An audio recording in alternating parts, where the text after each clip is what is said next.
Hello everyone, myself Radha Pathak. I am a student of Breast Nursing Paramedical Institute. So today's topic is defense mechanism. It is the topic of psychology. तो आज का हमारा topic है defence mechanism. ये psychology का topic है. तो सबसे पहले इंट्रो जानते हैं कि डिफेंस मैकेनिज्म होता क्या है. तो डिफेंस का मतलब होता है प्रोटेक्ट. डिफेंस का मतलब प्रोटेक्ट. मैकेनिज्म मतलब कोई भी एक्शन या फिर प्रोसेस. कोई भी इंडिविजुअल अपने आप को किसी भी सिचुएशन में बचाने के लिए जिन मैकेनिज्म का यूज़ करता है उन्हें डिफेंस मैकेनिज्म बोलते हैं. अब कोई भी डिफ़िकल्ट सिचुएशन आएगी जिसकी वजह से स्ट्रेस और एंजाइटी अराइज होंगी, तो उन सब से बचने के लिए जो जो मैकेनिज्म अपनाई जाती हैं, जो जो एक्शंस अपनाई जाती हैं, उनको बोलते हैं हम डिफेंस मैकेनिज्म. तो डिफेंस मैकेनिज्म की हम डेफिनेशन पढ़ते हैं कि डेफिनेशन क्या है डिफेंस मैकेनिज्म की. सबसे पहले तो जो डिफेंस मैकेनिज्म है वो सिगमंड फ्रॉइड ने दिया था. सिगमंड फ्रॉइड एक साइकोलॉजिस्ट थे. उन्होंने इसको दिया था डिफेंस मैकेनिज्म को. उन्होंने सिर्फ इसको दिया, उसके बाद उनकी डेथ हो गई थी. उसके बाद इसको एलेबोरेट किया था, मतलब आगे बढ़ाया था, इसमें और भी चेंजेस आए किए थे. वो उनकी बेटी, उनकी डॉटर एना फ्रॉइड ने किया था 1966 में. तो इसको दिया था सिगमंड फ्रॉइड ने और उसको एलेबोरेट किया था एना फ्रॉइड हिज डॉटर इन 1966. और भी बहुत सारे साइकोलॉजिस्ट आए, उन्होंने भी बहुत सारी एडिशनल चीज़ें दी, उसमें और भी चेंजेस करे, बट इसको प्रॉपरली एलेबोरेट एना फ्रॉइड ने किया था. तो अब हम डेफिनेशन पढ़ते हैं कि डिफेंस मैकेनिज्म की डेफिनेशन क्या होती है. तो defence according to psycho analytical theory, defence mechanism and unconscious psychological mechanism. अगर हम साइको एनालिटिकल थ्योरी के अकॉर्डिंग पढ़ें तो जो डिफेंस मैकेनिज्म होती है वो एक अनकॉन्शियस प्रोसेस होती है. उसमें इंडिविजुअल कॉन्शियस भी नहीं होगा फिर भी एक्शन को कर देता है, अनकॉन्शियसली एक्शन कर देता है. That reduce anxiety arising from unexpectable potentially harmful stimuli. किसके लिए? जो भी स्ट्रेस और एंजाइटी आई है उसको रिड्यूस करने के लिए. तो according to psycho analytical theory जो डिफेंस मैकेनिज्म होती है वो एक अनकॉन्शियस प्रोसेस होती है टू रिड्यूस एंजाइटी और स्ट्रेस को रिमूव करने के लिए जो अराइज हुई है अनएक्सपेक्टेबल और पोटेंशियली हार्मफुल स्टिमुलाई. हाँ, स्टिमुलाई कुछ भी हो सकता है. मान लेते हैं कोई भी कार एक्सीडेंट हो गया, बाइक एक्सीडेंट हो गया, या फिर कोई भी स्टूडेंट है उसने चीटिंग की है, तो ये स्टिमुलाई कोई भी हो सकता है. उन सब अब ये सारे हैपनिंग्स हुई हैं, तो जनरली सी बात है कि इससे स्ट्रेस और एंजाइटी अराइज होंगी. तो उन सब से बचने के लिए जो भी मैकेनिज्म और जो भी प्रोसेस अपनाया जाता है उसे ही डिफेंस मैकेनिज्म बोलते हैं. तो ये हुई हमारी definition of defence mechanism. Another definition of defence mechanism is this: any method used by the person to get relief from stress and anxiety to improve one self image. कोई भी method जो किसी भी इंडिविजुअल के द्वारा use किया गया हो to get relief from stress और एंजाइटी से बचने के लिए कोई भी मेथड किसी भी इंडिविजुअल द्वारा यूज किया गया हो, वो क्या होता है? डिफेंस मैकेनिज्म होती है. To improve one self image, अपनी इमेज को, अपनी सेल्फ एस्टीम को, अपनी रेस्पेक्ट को बचाने के लिए जो मेथड यूज किया गया है उसको बोलते हैं हम डिफेंस मैकेनिज्म. तो अब आती है, ये हमारी डिफेंस मैकेनिज्म की डेफिनेशन हो गई. अब आता है हमारा पर्पस कि डिफेंस मैकेनिज्म हम क्यों अपनाते हैं, क्यों यूज करते हैं उसका. तो हम उसका पर्पस पढ़ेंगे. तो पहला पर्पस है protect individual against psycho social threat. कोई भी इंडिविजुअल है उसको जितनी भी साइको सोशल थ्रेट्स हैं उनके अगेंस्ट बचाना. सोशल थ्रेट कोई भी हो सकता है, जैसे कोई भी हैपनिंग हुई तो उसके जो नेगेटिव फीडबैक्स आते हैं और नेगेटिव फीडबैक्स आएंगे तो ये डेफिनेट सी बात है कि एंजाइटी और स्ट्रेस अराइज होगा. उन सब से बचने के लिए इंडिविजुअल को जो भी मेथड यूज़ किए जाते हैं वो इसका पर्पस होता है कि कोई भी इंडिविजुअल अपने आप को स्ट्रेस और एंजाइटी से बचाने के लिए जो किसके द्वारा हुई है, कोई भी साइको सोशल थ्रेट है उसके द्वारा हुई है, उनसे बचाने के लिए हम डिफेंस मैकेनिज्म का यूज़ करते हैं. नेक्स्ट है हमारा reduce anxiety and stress.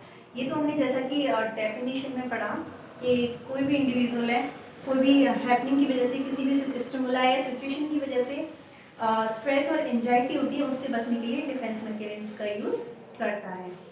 Next आता है हमारा maintain self esteem, respect and image. ये डिफेंस मैकेनिज्म यूज करके कोई भी इंडिविजुअल अपनी सेल्फ स्टीम को मेंटेन करके रख सकता है, रिस्पेक्ट को और अपनी सेल्फ इमेज को। नेक्स्ट है to find justification to solve problem. कोई भी प्रॉब्लम आई है उसको सॉल्व करने के लिए वो अपने आप को जस्टिफाई भी कर सकता है through the defence mechanism. Next है to live and lead comfortable ahead. जब लाइफ में स्ट्रेस और एंजाइटी नहीं होंगे तो it's lead to comfortable life. तो ये है हमारे पर्पस, कोई भी इंडिविजुअल साइकोसोशल थ्रेट्स के अगेंस्ट बच सकता है, रिड्यूस एंजाइटी एंड स्ट्रेस और एंजाइटी से भी बच सकता है through the defence mechanism. Maintain self esteem, respect and image, अपनी सेल्फ स्टीम को बना के रख सकता है, रिस्पेक्ट को और इमेज को।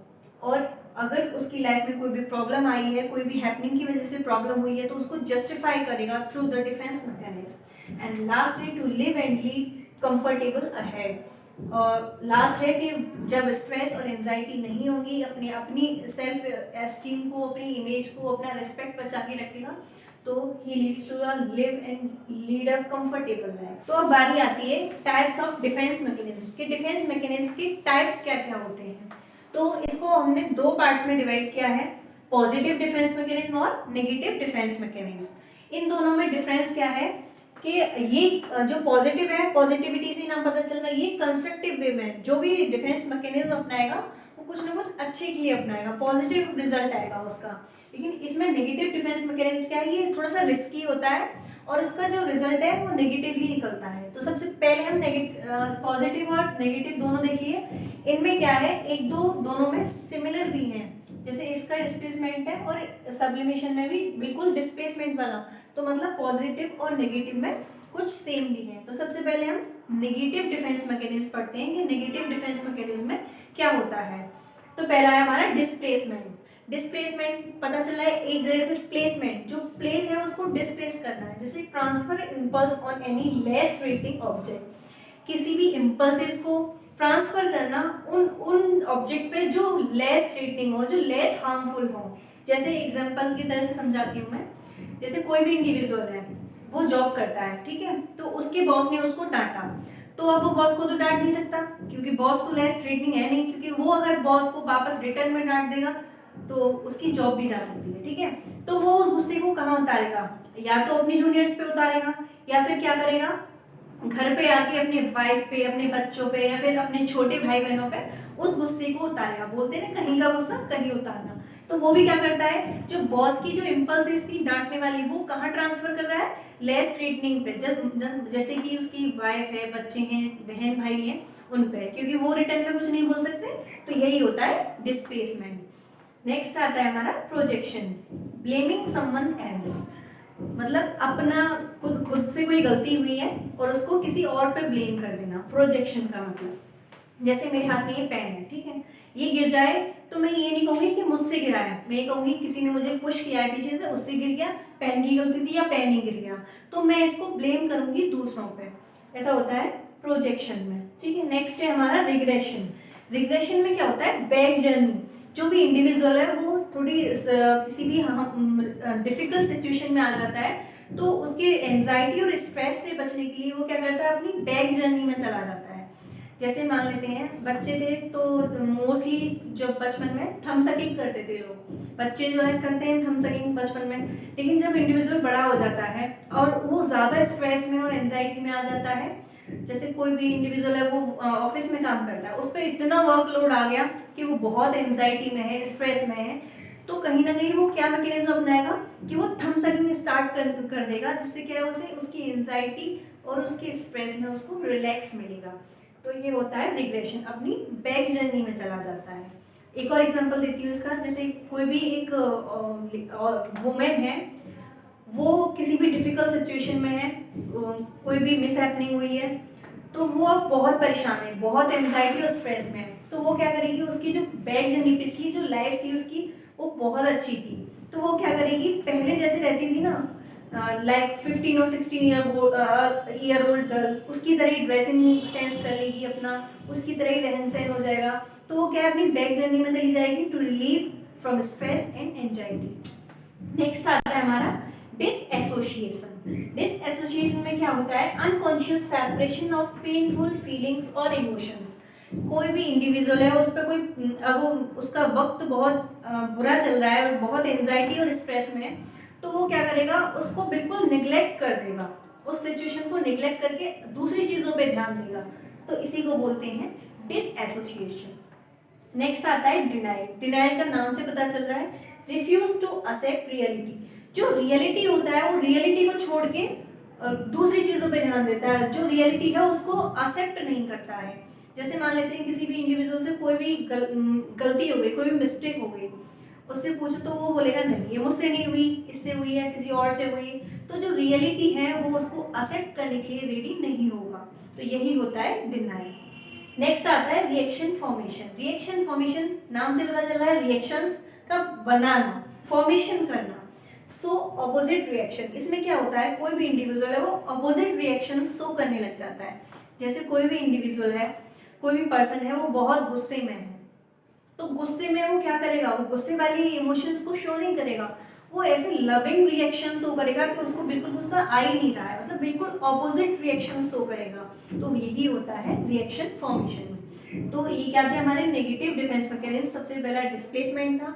डिस्प्लेसमेंट में क्या था कि वो इम्पल्सेस का ट्रांसफर कर रहा था और लेस थ्रेटनिंग ऑब्जेक्ट पे। कोई भी लेस थ्रेटनिंग है जिससे कोई उसको नुकसान नहीं होने वाला, उन पे उसको स्टिमुलाई को या फिर इम्पल्स को ट्रांसफर कर रहा था। नेक्स्ट था प्रोजेक्शन। प्रोजेक्शन में कोई भी खुद से मिस्टेक हुई है वो उसका ब्लेम दूसरों पे रखेगा, खुद एक्सेप्ट करने के लिए रेडी नहीं होगा। थर्ड था रिग्रेशन, जो बैक जर्नी में जा रहा था, स्ट्रेस और एंजाइटी की वजह से इंडिविजुअल अपने आप को अपनी बैक जर्नी में ले जा रहा था ताकि वो he feels relief from stress और एंजाइटी। Next dissociation. डिसोसिएशन में क्या था कि जो भी पेनफुल फीलिंग है, इमोशंस है, एक्सपीरियंस है, उससे बिल्कुल उसको क्या है सेपरेशन, अपने आप को बिल्कुल दूर कर रहा था। Next denial. डिनाइल में क्या था, रिफ्यूज टू एक्सेप्ट रियलिटी। जो रियलिटी है, जो सच है, जो ट्रुथ है, उसको रिफ्यूज मतलब एक्सेप्ट करने के लिए मना कर रहा है, उसके लिए तैयार ही नहीं है वो। Next reaction formation. इसमें क्या है, बिल्कुल ऑपोजिट रिएक्शन शो कर रहा था इंडिविजुअल, जो है रियलिटी वाली रिएक्शन को छोड़ के अपोजिट रिएक्शन का शो कर रहा था। तो ये है हमारी नेगेटिव डिफेंस मैकेनिज्म। अब आते हैं हम पॉजिटिव डिफेंस मैकेनिज्म। तो पॉजिटिव डिफेंस मैकेनिज्म में क्या होता है, पहली है इधर sublimation. Sublimation same as displacement, but इनमें डिफरेंस क्या है कि ये थी हमारी डिस्ट्रक्टिव वे। इसने जो भी गुस्सा किया, कुछ भी किया, तो अपना कहीं ना कहीं इसने नुकसान किया होगा, ठीक है, नेगेटिव फीडबैक आया होगा इसका। लेकिन पॉजिटिव डिफेंस मैकेनिज्म में क्या होगा, सब्लिमेशन डिस्प्लेसमेंट की तरह होता है। अब इसमें क्या होगा, जैसे किसी भी इंडिविजुअल को गुस्सा आया यहाँ पे, तो उसने वहाँ का गुस्सा अपनी फैमिली पे उतार दिया। अगर कोई भी इंडिविजुअल है यहाँ, उसको गुस्सा आएगा तो उसका फीडबैक जो आएगा वो क्या आएगा, पॉजिटिव आएगा। जैसे मान लेते हैं कोई भी पर्सन है, वो स्पोर्ट्स में है, ठीक है, उसको गुस्सा आया, किसी ने उससे बोल दिया कि तू फेलियर है, तेरे से नहीं हो पाएगा, उसको उस बात पे गुस्सा आया, तो वो उस गुस्से को, उसका जो फीडबैक आएगा ना वो पॉजिटिव आएगा। वो अपना जो गेम होगा उसमें 100% देगा अपना, उसका रिजल्ट जो आएगा वो अच्छा आएगा। तो ये हुआ कंस्ट्रक्टिव वे में, इसका कुछ फायदा होगा, ठीक है। नेक्स्ट आता है हमारा अनडूइंग। अनडूइंग मतलब रिग्रेट ऑन डूइंग। जो इंडिविजुअल ने कर दिया, गुस्से में जो भी कर दिया, उसका रिग्रेट फील करना। जैसे कोई भी इंडिविजुअल है, या फिर मान लेते हैं घर में फादर होते हैं, बच्चे को डांट देते हैं किसी भी गुस्से में, लेकिन उन्हें बाद में रिग्रेट फील होता है कि डांटा, तो फिर वो क्या ट्रीट देते हैं, हमें चॉकलेट देंगे या फिर कोई भी गिफ्ट देंगे, तो उसकी ट्रीट देके अनडूइंग जो है उसको रिग्रेट फील करके, उसको जो अनडूइंग है उस पर रिग्रेट फील करते हैं और उसको सही कर लेते हैं। तो ये भी कंस्ट्रक्टिव वे में आया, कुछ अच्छा किया, इसका रिजल्ट, इसका फीडबैक जो आया वो क्या आया, पॉजिटिव आया। नेक्स्ट है rationalisation. Justify this failure. Rationalisation में क्या है, कोई भी इंडिविजुअल होगा अपने फेलियर को जस्टिफाई करेगा, कि फेलियर का अपना रीजन बताएगा। जैसे एग्जांपल देती हूँ, कोई भी स्टूडेंट है, वो एग्जाम में फेल हो गया, तो अब फेल होने का वो जस्टिफिकेशन क्या देगा, जैसे मान लो वो हॉस्टल में रहता है, तो उसका जस्टिफिकेशन देगा कि हॉस्टल का एनवायरनमेंट अच्छा नहीं था, या फिर हॉस्टल का नहीं तो टीचर्स अच्छा नहीं पढ़ाते, समझ नहीं आता था, तो वो अपनी जो फेलियर है उसको जस्टिफाई करेगा उससे बचने के लिए। तो ये होता है रेशनलाइजेशन। नेक्स्ट है हमारा compensation, covering up his weakness. Compensation में क्या करता है, कोई भी इंडिविजुअल है अपनी वीकनेस को छुपाता है। कैसे, एग्जांपल देती हूँ उसका। कोई भी स्टूडेंट है वो अपना जो एकेडमिक है उसमें बिल्कुल वीक है, फेलियर मानो उसको, लेकिन उसको वो मेकओवर करने के लिए, उसको कवरिंग अप करने के लिए वो एथलीट चैंपियन है, तो उसको फिर उसकी फेलियर को कोई नहीं देखेगा कि वो एकेडमिक में फेलियर है, क्योंकि उसने कवरिंग अप और मेकअप कर दिया किसका, अपनी फेलियर का, by being a athlete champion. तो ये होता है हमारा कंपनसेशन। नेक्स्ट आता है रिप्रेशन। रिप्रेशन में क्या है, फॉरगेटिंग पास्ट एक्सपीरियंसेस। रिप्रेशन में क्या है, इंडिविजुअल अपने पास्ट के जो एक्सपीरियंसेस होता है उनको भूल जाता है।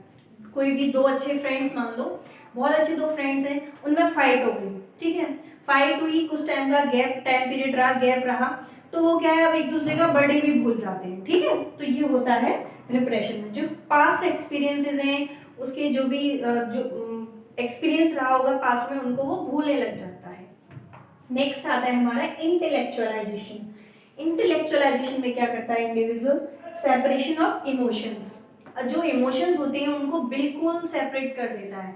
जैसे किसी भी इंडिविजुअल के साथ कार एक्सीडेंट हुआ, कोई कार एक्सीडेंट हुआ, कुछ टाइम बाद कोई पूछ रहा है कि भाई कैसे हुआ था एक्सीडेंट, तो वो उसका जब बताएगा उस हैपनिंग के बारे में, तो ही शोज नो इमोशंस, कोई इमोशंस नहीं दिखाएगा, नॉर्मल बताएगा, अरे मैं आ रहा था, ये ऐसे हो गया, ऐसे। जैसे जब कोई भी इंसिडेंस हुआ है, जो उसके फेस पे तब एक्सप्रेशंस थे, इमोशंस थे, वो उस टाइम पे बिल्कुल नहीं दिखेंगे। तो इंटेलेक्चुअलाइजेशन में क्या होता है, सेपरेशन ऑफ इमोशंस, इमोशंस नहीं दिखते। नेक्स्ट है प्रोजेक्शन। प्रोजेक्शन सेम यही था, हमने जो नेगेटिव में पढ़ा, प्रोजेक्शन और सब्लिमेशन डिस्प्लेसमेंट दोनों में सेम है। प्रोजेक्शन में अपने किए पे दूसरे को ब्लेम करना। तो पॉजिटिव, एक बार पॉजिटिव और रिवाइज कर लेते हैं। पॉजिटिव डिफेंस मैकेनिज्म क्या होती है, कंस्ट्रक्टिव वे में होती है, उसका फीडबैक जो होता है वो पॉजिटिव आता है। पहला क्या था, सब्लिमेशन, जो डिस्प्लेसमेंट की तरह है। डिस्प्लेसमेंट में क्या कर रहा था, अपना गुस्सा किसी और पे उतार रहा था, तो उससे उसका कुछ फायदा नहीं होता। लेकिन इसमें अपना गुस्सा अपने स्टडीज पे या फिर अपने गेम्स पे निकाल रहा है कोई भी, तो उसमें क्या है, उसका इम्प्रूवमेंट हो रहा है और वो चैंपियन भी बन रहा है, उसका स्कोर हाई हो रहा है, उसका गुड स्कोरिंग कर रहा है, तो इसका पॉजिटिव फीडबैक निकला। नेक्स्ट है अनडूइंग। अनडूइंग में अपनी जो भी उसने किया, जो भी गलती की उस पर रिग्रेट फील कर रहा है, जो भी किया था, बाय गिविंग ट्रीट देके, गिफ्ट देके उस पर रिग्रेट फील कर रहा है। Next rationalisation. रेशनलाइजेशन में अपनी फेलियर को जस्टिफाई करना, कि उसका फेलियर, जो भी फेल हुआ है, उसका ब्लेम खुद पे न लेके उसकी एंजाइटी और स्ट्रेस से बचने के लिए उसको जस्टिफाई करना, इन्वायरमेंट ठीक नहीं था, टीचर्स ठीक नहीं थे, एंड एटसेट्रा। नेक्स्ट है कंपनसेशन। कंपनसेशन में कवरिंग अप इज वीकनेस। कोई भी इंडिविजुअल है, उसमें कोई भी उसकी कमी है, उसको कवर करना। एकेडमिक में अच्छा नहीं है तो स्पोर्ट्स में एथलीट बनना, स्पोर्ट्स में अच्छा नहीं है तो एकेडमिक में अच्छा करना, टॉपर करना। Next repression. रिप्रेशन में क्या था, पास्ट एक्सपीरियंसेस को भूल जाना, जो भी पास्ट एक्सपीरियंसेस थे उनको भूल जाना। जैसे फ्रेंड्स हैं तो झगड़ा हो गया तो वो एक दूसरे का बर्थडे या स्पेशल डेज को फिर भूलने लग जाते हैं, ठीक है। इंटेलेक्चुअलाइजेशन में क्या था, सेपरेशन ऑफ इमोशंस, जो भी इमोशंस हैं उनको बिल्कुल भूल जाना, इमोशनलेस बातें करना, उनसे अगर उनकी हैपनिंग के बारे में पूछो तो he shows no emotions. Next projection. Projection में क्या था, ब्लेमिंग फॉर समवन एल्स, किसी और को ब्लेम करना। So this is whole about defence mechanism. So thank you, like my video, subscribe our channel and share our video. Thank you.